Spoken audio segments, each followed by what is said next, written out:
고등학교 1학년 신사고 민 국어 자습서 학원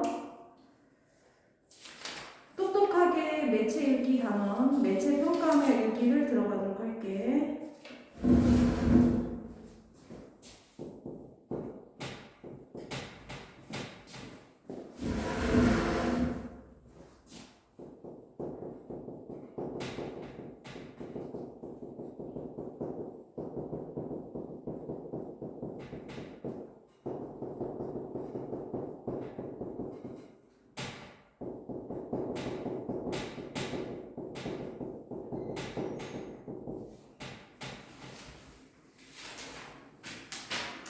자습서 학원의 246쪽을 보면 돼. 246쪽.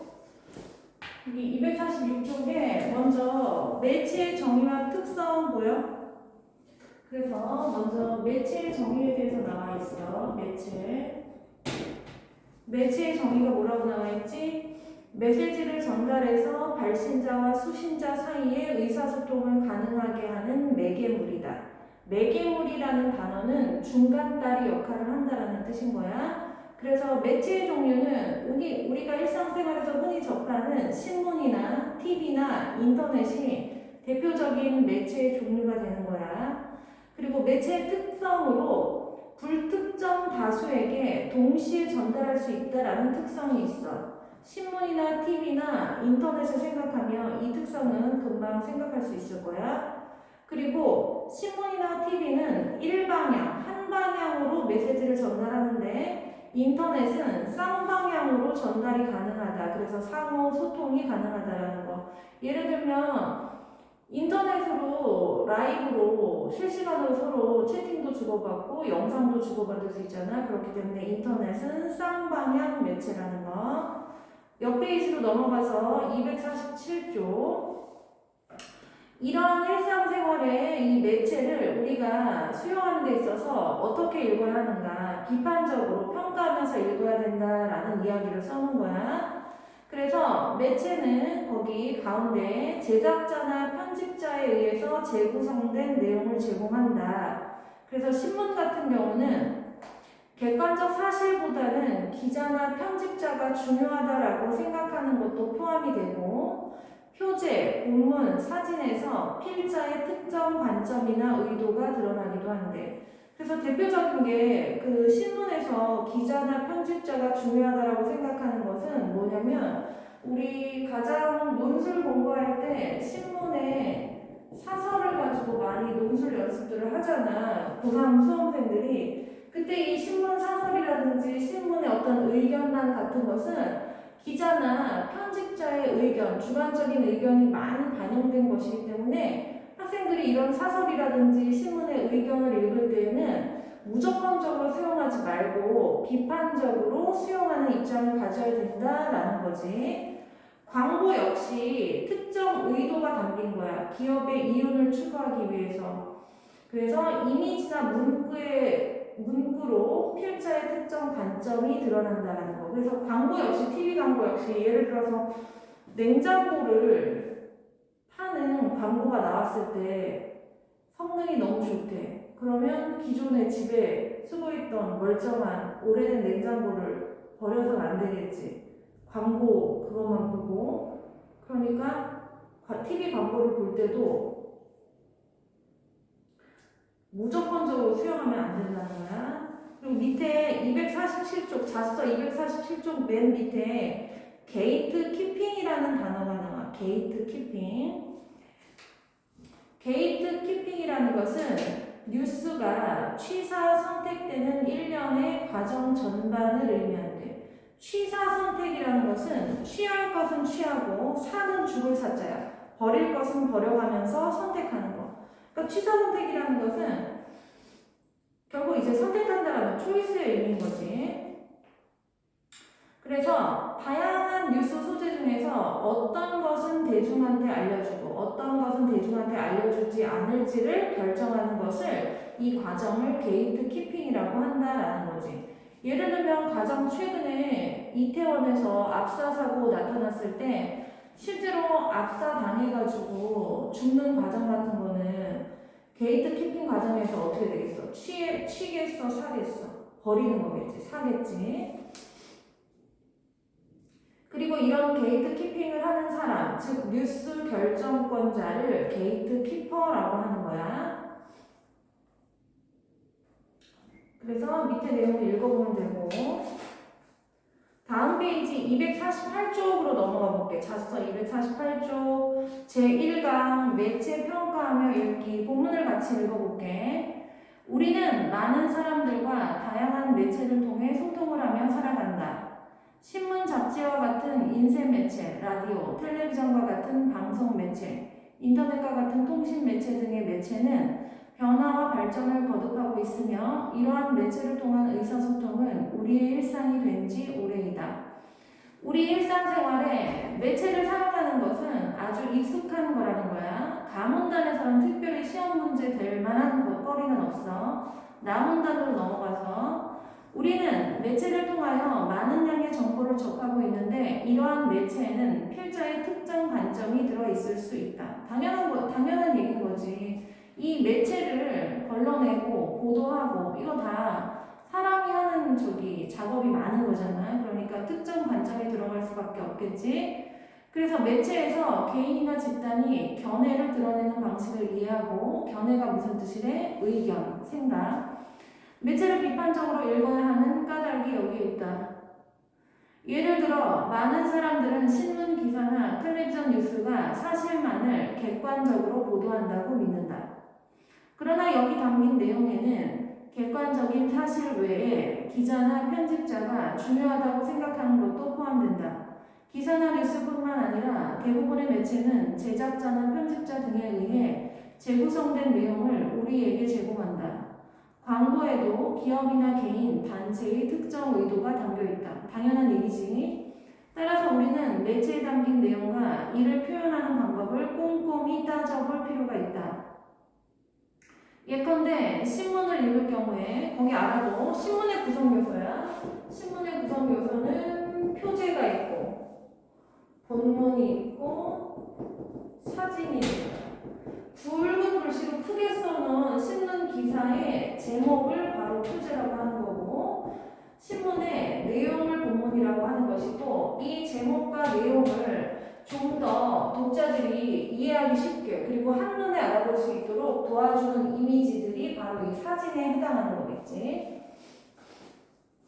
광고를 읽을 경우에는 문구, 이미지 등을 주의 깊게 살펴보아야 한다. 이때 필자의 관점은 무엇이고 그것을 드러내기 위해 어떻게 표현해야 하는지 파악하고 편견은 한쪽으로 치우친 생각이야. 편견에 치우친 부분은 없는지를 판단하며 읽어야 한다. 그래서 나문단에서 우리가 매체를 무조건적으로 수용하는 것이 아니라 비판적으로 읽어야 하는 이유를 설명하고 있네. 다문단 이상에서 살핀 바와 같이 우리는 매체를 읽을 때 필자의 관점이 타당하고 공정한지 메시지를 전달하기 위해 사용한 표현 방법이 효과적이고 적절한지를 평가함으로써 매체를 비판적으로 수용하는 태도를 지녀야 한다. 그 밑에 네모 박스에 맨 밑에 매체의 종류가 박스 안에 있네. 신문, TV, 인터넷, 라디오, 휴대전화. 그러면 신문은 전기 간행물이고 TV는 영상을 받는 수상기나 수신 장치로 재현하는 전기통신 방식이고 인터넷은 컴퓨터로 이어지는 통신망이고 라디오는 전파를 통해서 그 전파를 수신해서 음성으로 바꿔주는 기계이고 휴대전화는 소형 무선 전화기라는 거, 휴대할 수 있다는 거. 옆에 오른쪽에 날개 부분 볼까? 대중매체의 영향력에 대한 이론이라고 돼서 거기 의제 설정 이론과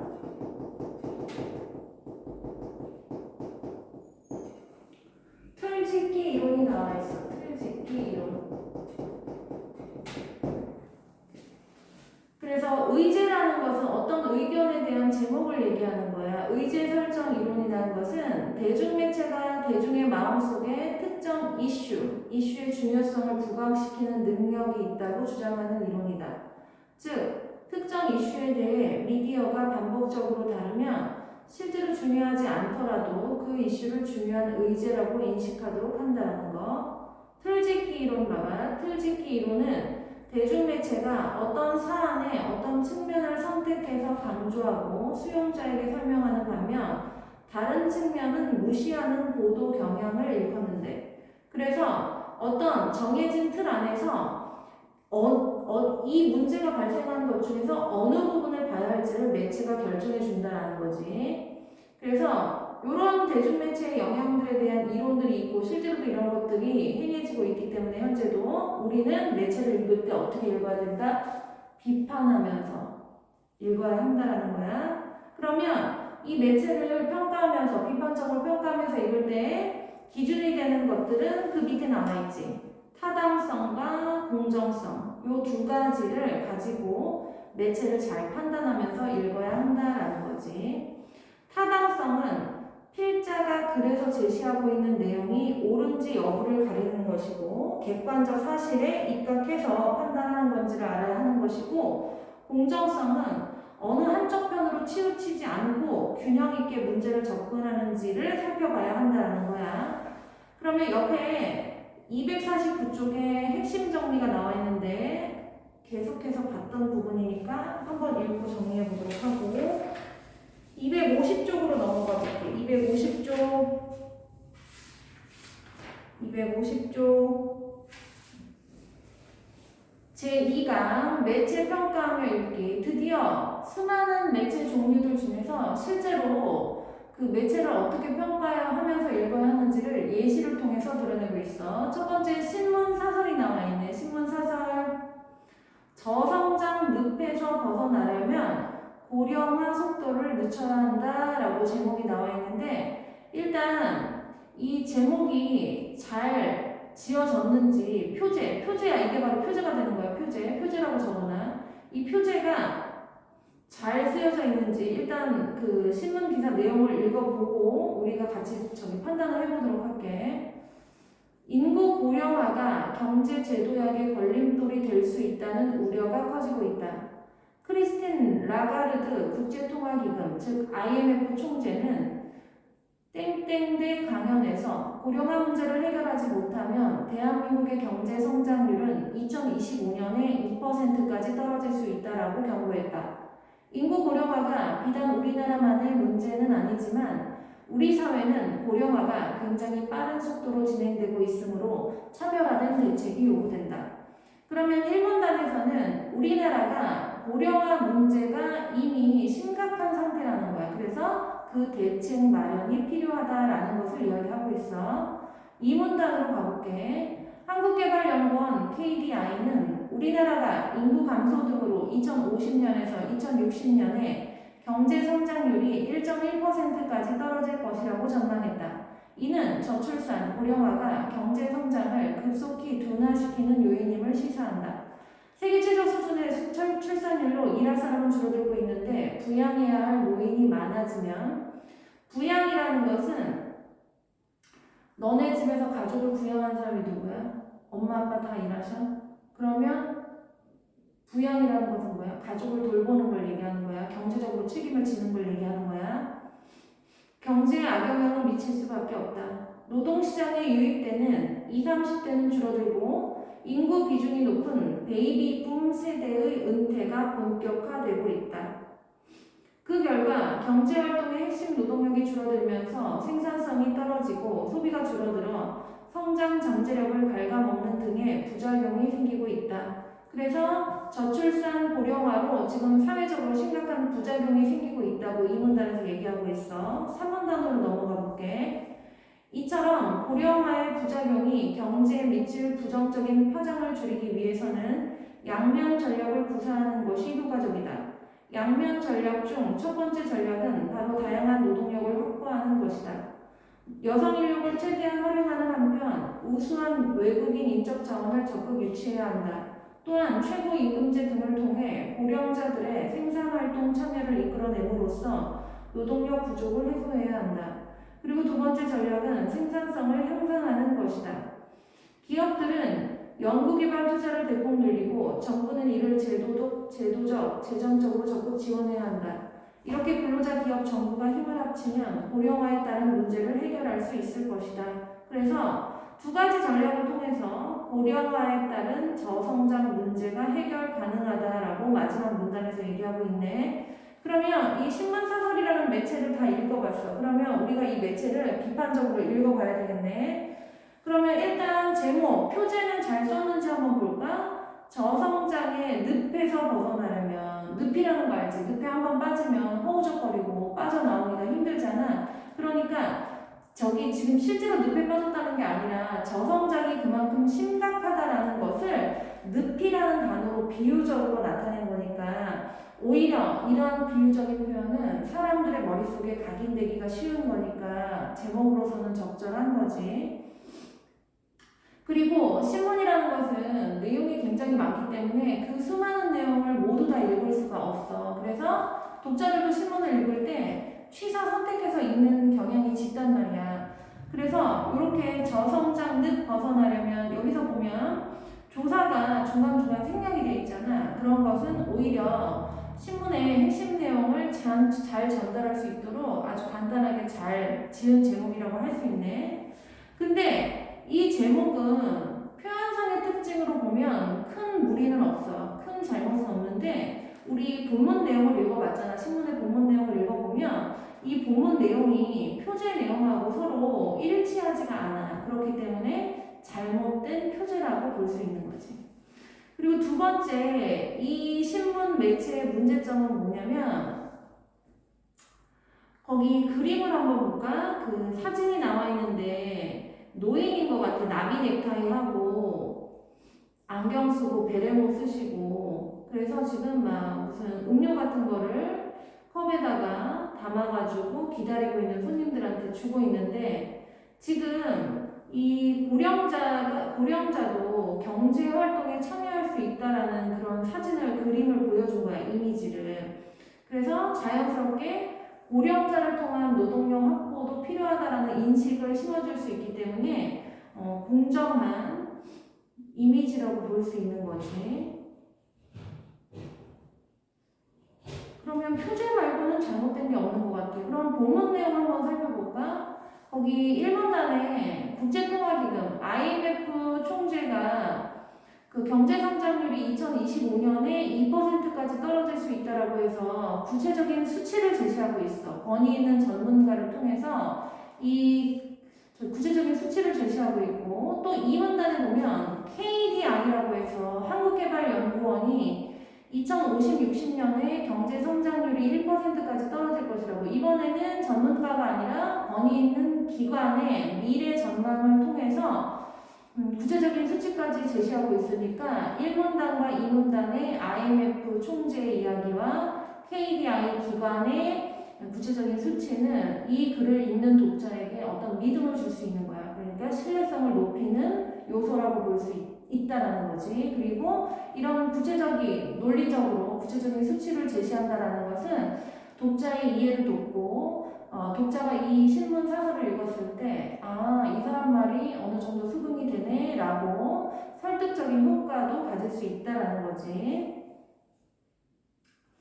그러면 251쪽으로 넘어가서 251쪽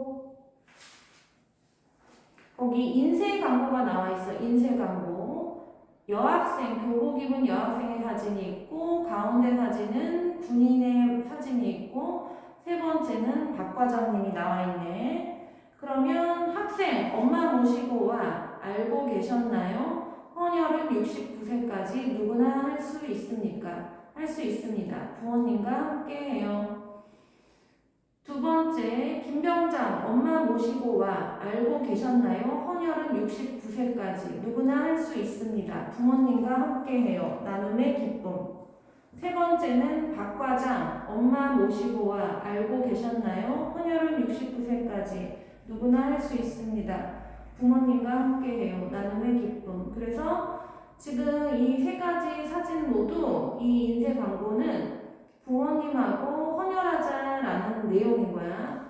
그러면 매체를 평가하면서 읽어볼게. 첫 번째, 학생, 엄마 모시고 와. 근데 학생이라고 했는데 이 여학생의 사진만이 그려져 있어, 거기. 그렇기 때문에 이 이거는 성차별적인 그런 인식을 심어줄 수 있기 때문에 공정성 측면에서는 약간 잘못됐다라고 판단할 수 있는 거야.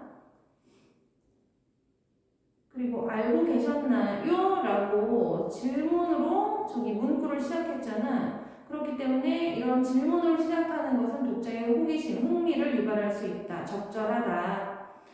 그리고 부모님과 함께해요. 나눔의 기쁨. 이거는 도치법이 쓰인 거야. 도치법이라는 것은 문장의 어순을 바꾸는 거야.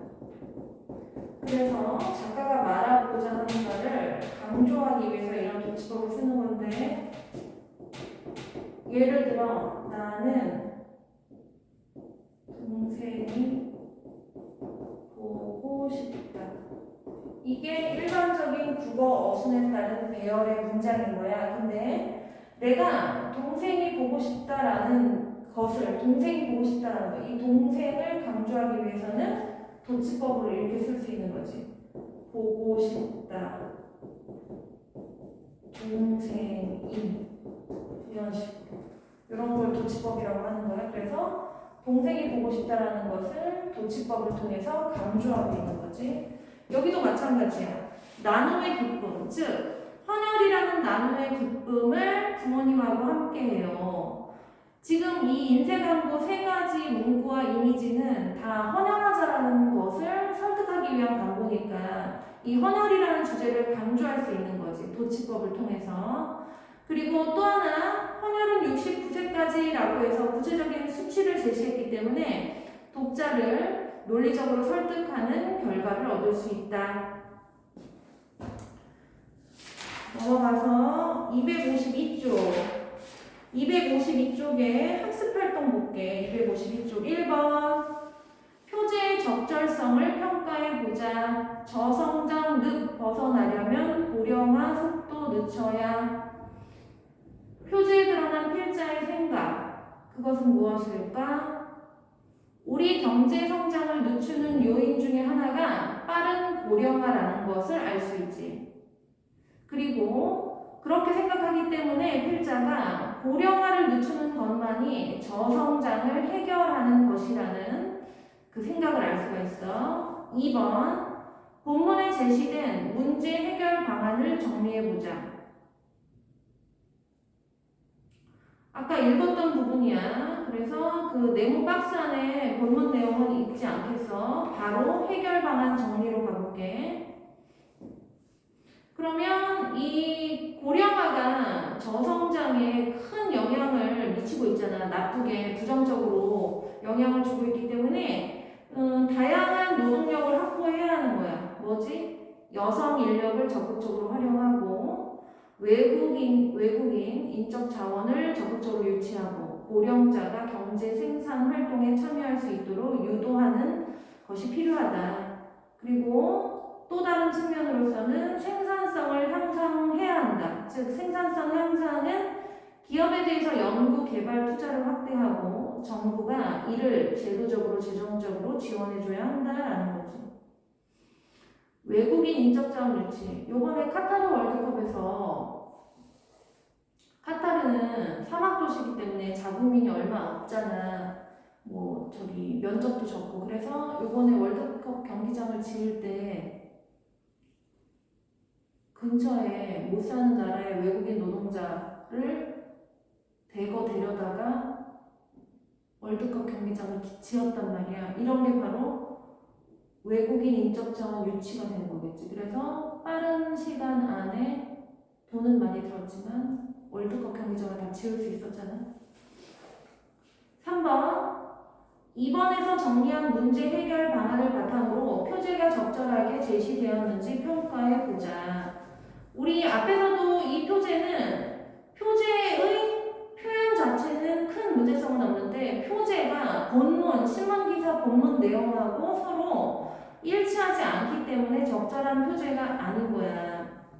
왜냐면 저기 본문에 나와 있는 문제 해결 방안은 경제에 미치는 고령화의 부정적 영향을 줄여야 한다는 건데 이러한 본문 내용하고 표제 내용은 일치하지 않잖아. 그러니까 표제는 적절하지 않다.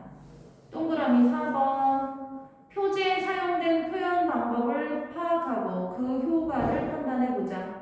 아까 했던 거네. 계속 반복이네. 내신은 반복이야. 그래야 시험을 잘 보지. 늪이라는 비유적 표현을 사용했고 조사를 생략했다. 이런 것은 저성장의 심각성을 인상적으로 드러내고 핵심 내용을 간단하게 제시하는 효과가 있다. 가로 2번. 다음 사진을 제시한 의도를 추측하고 사진의 타당성과 공정성을 근거를 들어 평가해보자. 거기 노인이 경제활동에 참여하는 모습이 나와 있어, 사진이. 이거에 대한 평가. 타당하고 공정한 거지. 고령자를 경제 생산 활동에 참여해야 한다라고 본문에서 필자가 얘기했었고, 그런 필자의 의견을 드러내주는 적절한 사진이면서 고령자에 대한 편견이 없이 고령자도 이렇게 일할 수 있다는 모습을 보여주고 있는 거니까 타당하고 공정한 내용의 사진이 된다라는 거지. 타당성, 공정성 다 합격. 가로 3번. 가나에 공통적으로 사용된 표현 방법을 파악하고 그 효과를 판단해보자. 아까 다 본문 내용 봤던 거기 때문에 박스 안에 본문 내용을 다시 읽지 않겠어. 그러면 IMF 총재 얘기랑 KDI 기관의 수치 제시, 표현 방법, 권위 있는 전문가와 기관의 전망을 이용해서 구체적인 수치를 제시해서 신뢰성 강화, 독자에 대한 이해를 돕고 글의 설득력을 높였다라는 거. 아까 했던 얘기. 2번에 가로 1번. 이제 253쪽으로 넘어가면 돼. 잘했어. 253쪽. 거의 다 왔어. 조금만 참아. 다음은 나에 대해 보도한 텔레비전 뉴스이다. 이를 바탕으로 나의 관점이 타당하고 공정한지 근거를 들어 평가해보자. 아나운서. 이 헌혈 광고는 학생과 군인 그리고 회사원에게 엄마를 모시고 오라고 말하고 있습니다. 부모님과 함께 헌혈하자는 취지이지만 어디에도 아빠를 모시고 오라는 말은 없습니다. 그러면 엄마만 언급했으니까 양육자를 엄마만으로 보는 것으로 판단할 수 있으니까 아빠도 있잖아. 그러니까 성차별적인 인식을 심어줄 수 있다. 공정성에 위배된다. 가로 2번. 문구와 이미지에 사용된 표현 방법을 파악하고 그 효과를 판단해보자. 아까 판단했던 건데 다시 한번 반복이네.